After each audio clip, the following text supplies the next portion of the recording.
আসসালামু আলাইকুম। এখন শুনবেন সংবাদ শিরোনাম। সরকারি চাকরিতে প্রবেশের বয়সসীমা ৩২ করে সংসদে বিল পাস, জুলাই সনদ বাস্তবায়ন পন্থা নিয়ে সরকার ও বিরোধী দলের বিতর্ক। তেলের জন্য পাম্পে গ্রাহকদের অপেক্ষা আরো দীর্ঘ হচ্ছে, প্রধানমন্ত্রীর সঙ্গে মার্কিন রাষ্ট্রদূতের বৈঠক। বাংলাদেশকে জ্বালানি নিরাপত্তা দিতে আগ্রহী ওয়াশিংটন, জানালেন পররাষ্ট্রমন্ত্রী।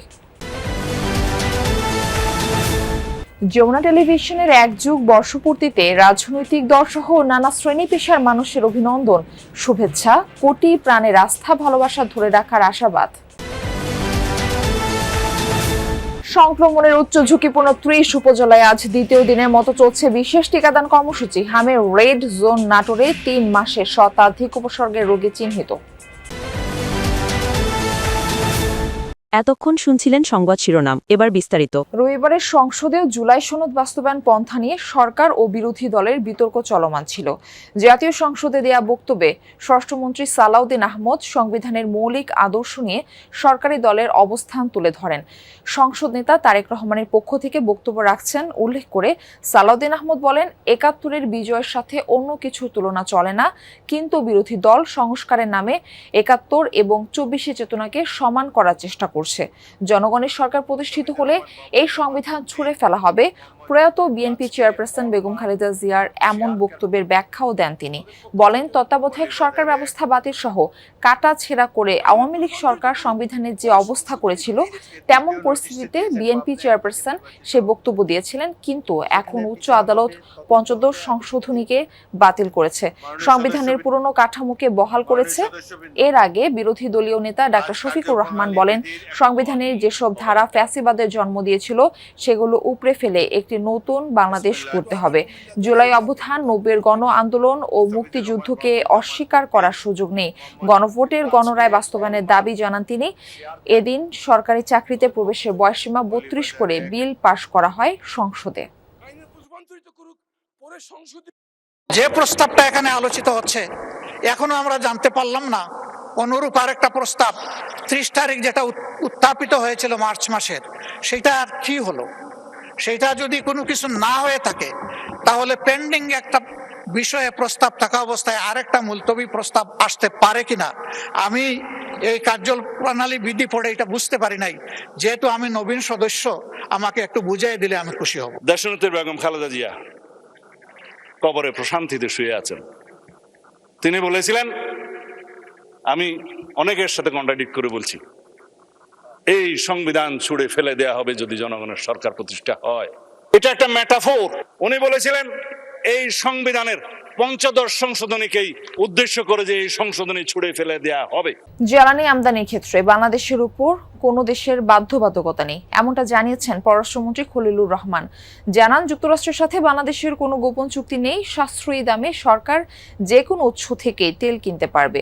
প্রধানমন্ত্রী তারেক রহমানের সাথে ঢাকায় নিযুক্ত যুক্তরাষ্ট্রের রাষ্ট্রদূত ব্রেন্ট টি ক্রিস্টেনসনের সৌজন্য সাক্ষাতের পর মন্ত্রী এই কথা জানান। প্রধানমন্ত্রীর দায়িত্ব নেওয়ার পর প্রথমবারের মতো তারেক রহমানের সাথে সৌজন্য সাক্ষাৎ করতে আসেন ঢাকায় নিযুক্ত যুক্তরাষ্ট্রের রাষ্ট্রদূত। তিনি প্রধানমন্ত্রীর হাতে 2টি ছবি ও হোয়াইট হাউসের একটি রিপ্লিকা তুলে দেন, যার একটি ছবিতে রয়েছেন শহীদ প্রেসিডেন্ট জিয়াউর রহমান ও প্রেসিডেন্ট জিমি কার্টার, আর অপর ছবিতে রয়েছেন সাবেক প্রধানমন্ত্রী খালেদা জিয়া ও সাবেক প্রেসিডেন্ট জর্জ বুশ সিনিয়র। বৈঠক শেষে পররাষ্ট্রমন্ত্রী জানান, আগামীতে দুদেশের সম্পর্ক কেমন হবে, উন্নয়ন ও রোহিঙ্গাদের সহযোগিতা অব্যাহত রাখা নিয়ে আলোচনায় গুরুত্ব পায়। এছাড়া বাংলাদেশের জ্বালানি নিরাপত্তা দিতে আগ্রহী যুক্তরাষ্ট্র। আমাদের জ্বালানি সিকিউরিটির জন্য তারা সাপোর্ট করবেন সেই নিশ্চয়তা আমাদেরকে দিয়েছে। যুক্তরাষ্ট্রের সঙ্গে আমাদের কোনো গোপন চুক্তি নাই, এই যে চুক্তি সেটা আমরা প্রকাশ করে দিয়েছি। 2 নম্বর কথা হচ্ছে যে কেউ কেউ বলছেন যে এই চুক্তির কারণে আমাদেরকে আমেরিকার কাছে পারমিশন চাইতে হচ্ছে, একেবারে মিথ্যে কথা। এই রাশিয়ান তেল কেনার ব্যাপারে সব দেশের উপরে রেস্ট্রিকশন আছে, আমেরিকান রেস্ট্রিকশন। আমরা সব রকম সোর্স থেকে কিনবো। আমরা চাইছি যে আমাদের ক্রেতারা সুলভ মূল্যে এই ডিজেল কিংবা অন্যান্য এনার্জি প্রোডাক্টগুলি পান। ইস্টার সানডে উপলক্ষে এদিন সচিবালয়ে প্রধানমন্ত্রীর সাথে শুভেচ্ছা বিনিময় করতে আসেন খ্রিস্টান সম্প্রদায়ের প্রতিনিধি দল। এ সময় প্রধানমন্ত্রীর কাছে বেশ কিছু দাবি উত্থাপন করেন তারা। পুনরুত্থান দিবসটি যেন জাতীয়ভাবে ছুটির দিন ঘোষণা করা হয়। দ্বিতীয় দাবি ছিল আমাদের ট্রাস্ট, খ্রিস্টান কল্যাণ ট্রাস্ট, এটা যেন পুনর্গঠন করা হয়।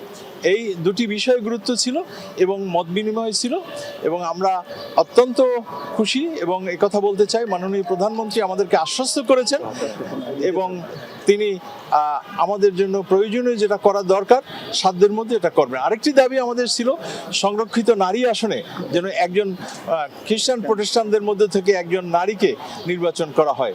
সরকারি কর্মকর্তা কর্মচারীদের জন্য প্রস্তাবিত নতুন পে স্কেল বাস্তবায়নের বিষয়ে প্রধানমন্ত্রীর সঙ্গে বৈঠক করেন অর্থ ও পরিকল্পনা মন্ত্রী আমির খুসরো মাহমুদ চৌধুরী। আরেফিন শাকিল, যমুনা নিউজ, ঢাকা। জ্বালানি তেলের সংকট আর সংগ্রহের চেষ্টায় পাল্টে গেছে মানুষের স্বাভাবিক জীবনযাত্রা। সকাল থেকে ঢাকার বেশ কয়েকটি পাম্প ঘুরে দেখা গেছে মোটরসাইকেল ও ব্যক্তিগত গাড়ির লম্বা লাইন। চালকরা জানান অনেকেই রাত থেকে অপেক্ষা করছেন, কিন্তু এখনও পাননি জ্বালানি তেল। কেউ কেউ ভোরে এসে দাঁড়িয়েছেন লাইনে। পাম্প সংশ্লিষ্টরা বলছেন ডিপো থেকে নিয়মিত তেল পাওয়া গেলেও চাহিদার তুলনায় তা অপর্যাপ্ত। এদিকে জ্বালানি সাশ্রয়ের জন্য সরকারি বেসরকারি অফিস ও ব্যাংকের সময়সূচিতে আনা হয়েছে পরিবর্তন। সকাল 9টা থেকে চলবে বিকেল 4টা পর্যন্ত, আর যার কারণে সকাল থেকে সবাই ছুটছেন কর্মস্থলে। তবে চলমান সংকটের কারণে যানবাহন পেতে অফিসগামীদের বেগ পেতে হচ্ছে। তাছাড়া শিক্ষা প্রতিষ্ঠানের ব্যাপারে এখনো কোনো সিদ্ধান্ত না আসায় স্কুল কলেজের শিক্ষার্থী ও অভিভাবকরাও পড়েছেন বিপাকে। ভোলা বরিশাল নৌপথে দ্রুত যাতায়াতের অন্যতম মাধ্যম স্পিড বোট সার্ভিস, কিন্তু পেট্রোল সংকটে সেবাটি হয়ে পড়েছে অনিশ্চিত। চরম ভোগান্তিতে পড়েছেন রোগী ও সাধারণ যাত্রীরা। আয় বন্ধ হয়ে দুশ্চিন্তায় দিন কাটছে মালিক শ্রমিকদের।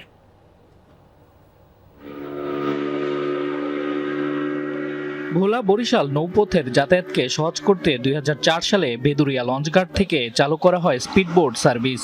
লঞ্চে যেখানে সময় লাগে প্রায় 2.5 ঘন্টা, সেখানে স্পিডবোটে গন্তব্যে পৌঁছানো যায় মাত্র 40 মিনিটেই। সময়ের সাশ্রয়ের কারণে দ্রুতই জনপ্রিয় হয়ে ওঠে এই সেবা। বর্তমানে প্রতিদিন এই রুটে শতাধিক স্পিডবোট চলাচল করে, যা রোগী ও সাধারণ যাত্রীদের জন্য গুরুত্বপূর্ণ ভরসা। ওই পারে যাওয়ার জন্য আমাদের লঞ্চে দেখা যায় যেখানে 2.5 থেকে 3 ঘন্টা যায়। আমাদের রুগী দ্রুত পৌঁছাতে, সেজন্য আমরা স্প্রিং বোটটা ব্যবহার করতাম। মার্কেটিং এ চাকরি করে আমাদের প্রত্যেকটা মিনিটের ভ্যালু আছে, যার জন্য আমরা স্পিড বোটে বরিশালে যাতায়াত করি। তবে সম্প্রতি জ্বালানি তেল সংকটে বিপর্যয় হয়ে পড়েছে পুরো ব্যবস্থা। ভেদুরিয়া ঘাটে থাকা 105টি স্পিডবোটের মধ্যে বন্ধ অর্ধেকেরও বেশি।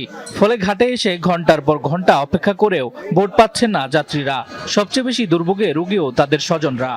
আগে আমরা এখানে এসে কন্টিনিউ বোট পাইতাম, এখন কন্টিনিউ বোট পাওয়া যায় না। যাত্রী বসে রেখা তারা পেট্রোল আনতে যায়, যাত্রী অনেক